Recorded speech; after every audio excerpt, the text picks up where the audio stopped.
This is the Dollemore Daily, and I'm Jesse Dollemore. For years now, I have been echoing the warnings from the federal government, the Department of Homeland Security, the FBI director, and concerned Americans everywhere about the threat of white supremacy in America, about the threat of organized neo-Nazi groups, militia groups, extremists, Christian nationalists. And some people are paying attention. Some people not, Republicans.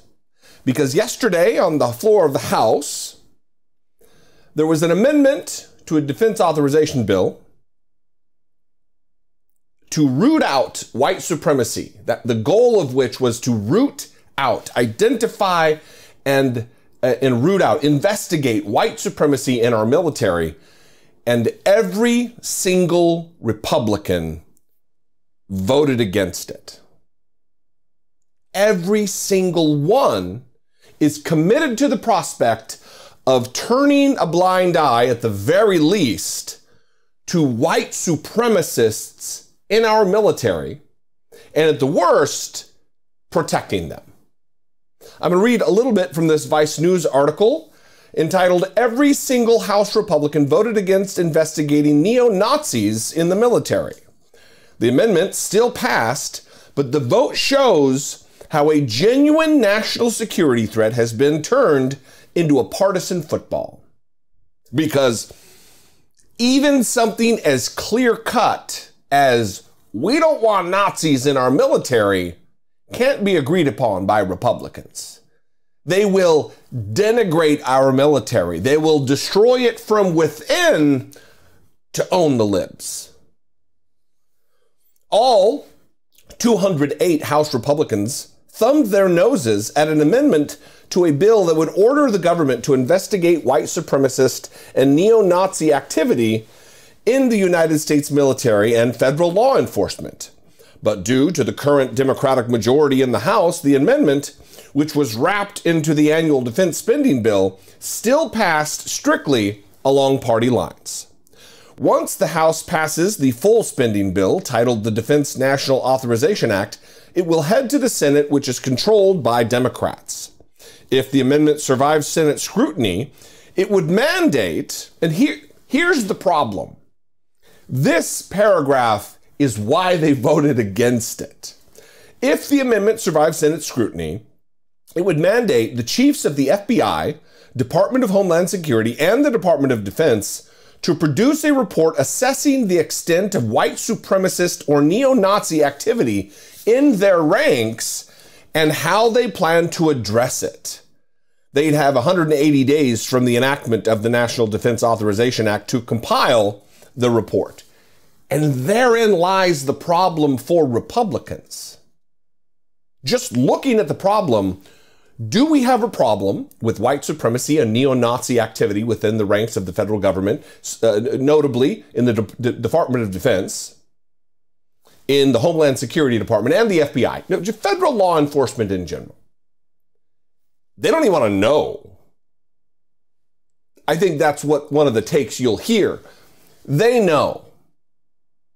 And because this is a party line vote, they are protecting neo-Nazis because that's their base.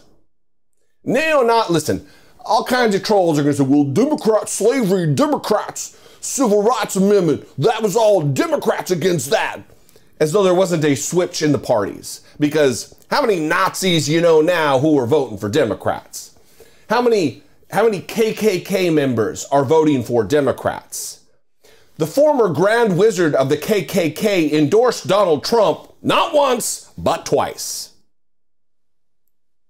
Extremists of this nature are not Democrats. They are not liberals.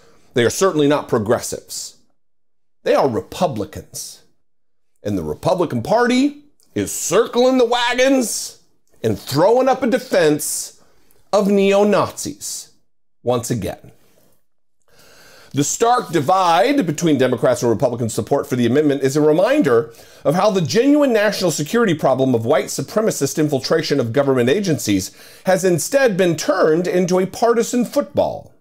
There's no question that white supremacists have infiltrated the ranks of the armed forces. In recent years, violent neo-Nazis and preppy white supremacists alike have been exposed as active duty members of the military. A Pentagon report last year, obtained by roll call, described the inroads that white supremacists were building into the military in an effort to recruit, quote, highly prized active duty personnel. And insurrectionist, GOP Republican Andy Biggs, what did he have to say about it? He said that this denigrates law enforcement and military personnel. This denigrates Nazis in the military, if anything, if there's any denigration at all. I don't know that identifying and rooting out is denigrating. But when you have a choice of who to protect, you don't protect good order and discipline within the ranks of my United States Marine Corps. You want to protect the rabble-rousers and the hate groups. Republicans, in action, on full display for America. We're approaching the 2022 midterms, and people have a choice to make. Are you going to stand with Democrats who voted unanimously to identify and root out racists, active neo-Nazi groups? Or are you going to vote for Republicans who stand in the gap to defend Nazis? I'd love to know what you think about this. You can call, leave me a brief voicemail, 714-576-4054. Of course, you can email me daily at dollemore.com.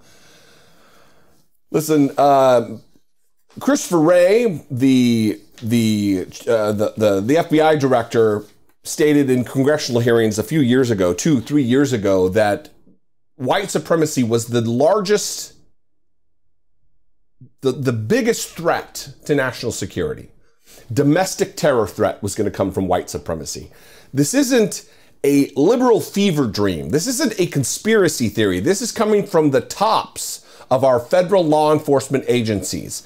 The heads of the Marine Corps, the heads of the Army and the Navy and the Air Force, they understand this threat. They understand the real nature, the existential crisis we face as a nation if we don't get a handle on this right now. This isn't politics as usual. We can also talk about this on social media. You can follow me on Twitter, Instagram, and TikTok. I am at Dollemore, all those platforms. And if it's a big if you appreciate what I do, you'd like to help support and produce what I do right here on YouTube, you can click the join button below this video, become a channel member for $1.99 a month, or you can steer your browser, maybe veer it into the ditch of Patreon. Go to patreon.com/IDoubtItPodcast. You can help support and produce what I do here from that platform as well. Anyway, I love you guys very much. I appreciate your time and attention, your engagement with my content and my ideas, and being passionate about making this world a better place. I'll see you next time. Until I do, be genuine.